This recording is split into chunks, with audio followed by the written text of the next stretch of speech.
So when you've finished with one yarn, or you're almost finished with one yarn, you want to pull off a length from your main ball and cut it off. Then you finish weaving this tail in.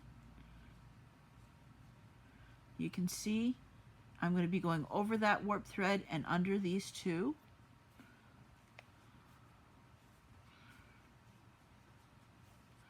And there's actually enough tail for me to turn the end. And since I went over the last time, I will be going under, nope, I'm sorry, since I went under this warp thread the last time, I'll be going over it and under the second one in. And that's about all the further this tail is going to take us. So I've got that tail, and don't worry about that. When you finish your pouch, they'll either disappear or you will snip them off. So since this is starting on the edge, I want to go back a little bit, take the tail of my new yarn, and weave it in the same way that your last yarn was. So you can see it was under this last thread, over that warp, under that one. So I'm going to do about 3 picks in, 3 warp threads in, and I'm going to start this new yarn right there. So I'm going to take this, I'm going to slip it under these 2 warp threads and leave the tail. Whoops, you got to be a little careful with it. There we go. Leave the tail just sitting there on top. When you pack everything down a little bit, and I'll show you why you're doing that later, it will all disappear. So then we turn the work over, turn the loom over, and start weaving along the same path that this last warp thread was taking. So you go over the end, under this second one, over the third, under the fourth, over the fifth, under the sixth. Turn it back upright. You pull that in. Don't pull too much, or else you're going to pull your green tail. You can even put your thumb on the tail. Sometimes it knots up a little bit, no big deal. You can put your thumb on the tail so that you don't pull too much. There we go. Okay, and sometimes things come undone and need to be tucked back in. No big deal. Everything's just a matter of some patience and some time. So now you've got your new warp thread started. If you get a little knot, you can always unpick it.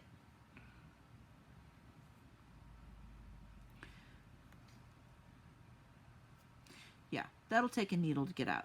But anyway, so you've got your new warp thread started, and you can keep going. One of the main things that's very important is you always need to be pushing your warp down, because it's too easy to get fooled into thinking that you're done weaving your pouch, or if you're making a little placemat. I spent quite a bit of time weaving this, and it looks like it's all nice and full and ready to go. However, when I push down, and I'm just using the needle that I'm using to weave with, when I push down, I see that can be compacted quite a bit. So I'm really only about 2/3 of the way done weaving. The reason why we do that is to take it off of the loom. You slip these loops over the end of the warp, or the end of the loom, and when you do that, the weft, which is the horizontal threads, spread out, and if you don't have them packed in tight enough, when they spread out, it leaves awful gaps. You can see I used some glue to try and stiffen this up, thinking that that would fix it. It didn't. I did not pack the weft tight enough, and so the warps show through, and it's just not a viable pouch. It won't work for anything. So these are a few of the simple basics. You can also see in this that the sides of the piece have started to draw in a little bit to form an hourglass shape. They started out this far and they've gone in quite a bit. And that's one of the problems with these kinds of looms. You have the edges of the cardboard to keep everything steady. With this kind of loom, you have to be careful how tightly you're pulling your weft because it can cause the warp threads to bow in. To correct that, on this particular pick, I can pull it out a little bit, pull the warp thread out, and loosen everything. However, if I've done it the row before, I can't really fix that without unweaving. There's one last kind of weaving that I'm going to show you really quickly, and that is, if you're very ambitious, you can use a cardboard box as a weaving loom. To do that, you would cut notches in each side of the box, making sure that one side of the box had an uneven number of notches.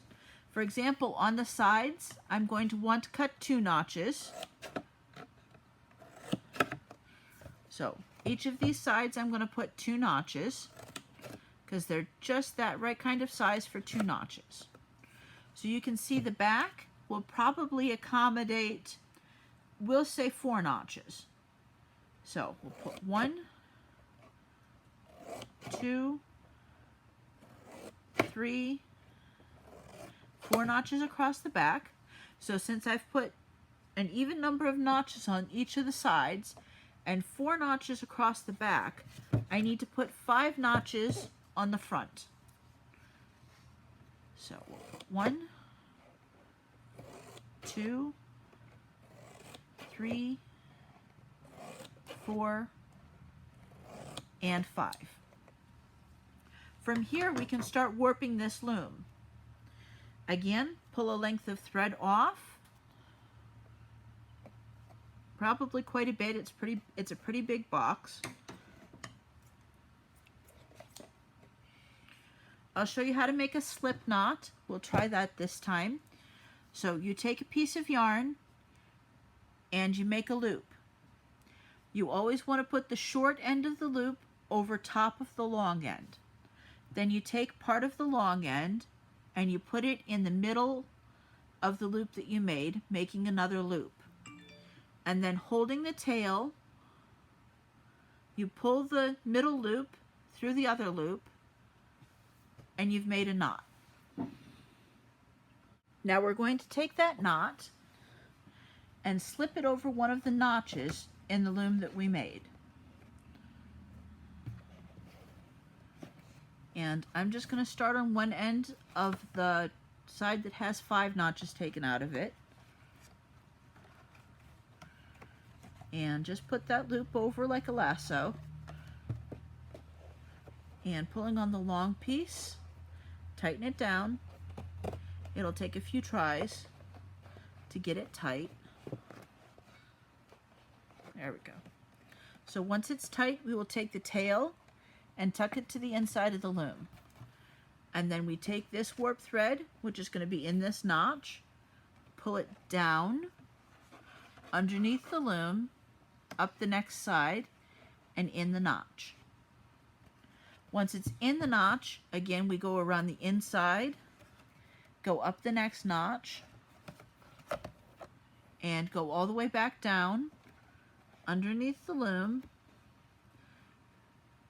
up the next notch, around the inside, and we keep doing that, going down the bottom, up the next notch, around the inside, down the bottom, up the next notch, around the inside, down the bottom, up the next notch, and again we're going to double warp threads on this last one. And then I'm just going to leave the tail hanging on the inside. That's not enough to really worry about, so I'm just going to leave that on the inside for right now. Okay, so we've got the horizontal, we've got the long side warped, but we still need to warp up the short side. So let's take another length of yarn from our ball.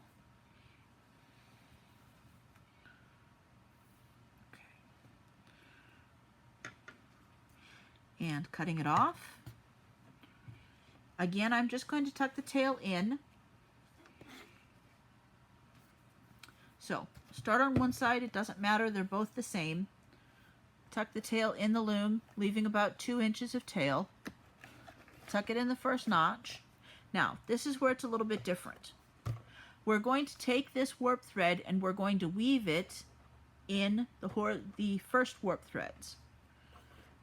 So we're going to go over the first one, under the second one,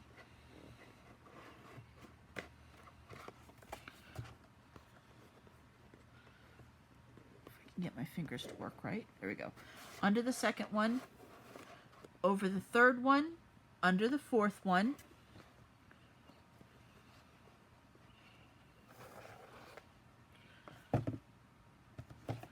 over the fifth one, up, into the notch, around the back of the notch, and back up. Remember, there's only 2 warp threads on this side, so we're not going to worry a ton about this. And since we went over this one, we're going to go under this one.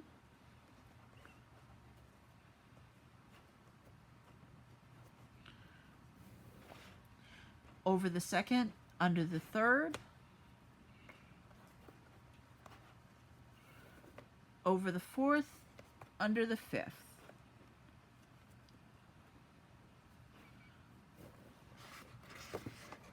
We'll pull this up the side and into the notch and leave the tail dangling on the inside. So now that we have the box all warped up, things are a little bit different for this kind of loom. For this one, I would recommend putting tape on the bottom. That's going to hold all of your warp threads steady, and when you're weaving, you will stop weaving at the bottom of the box, and the tape will keep you from weaving any further.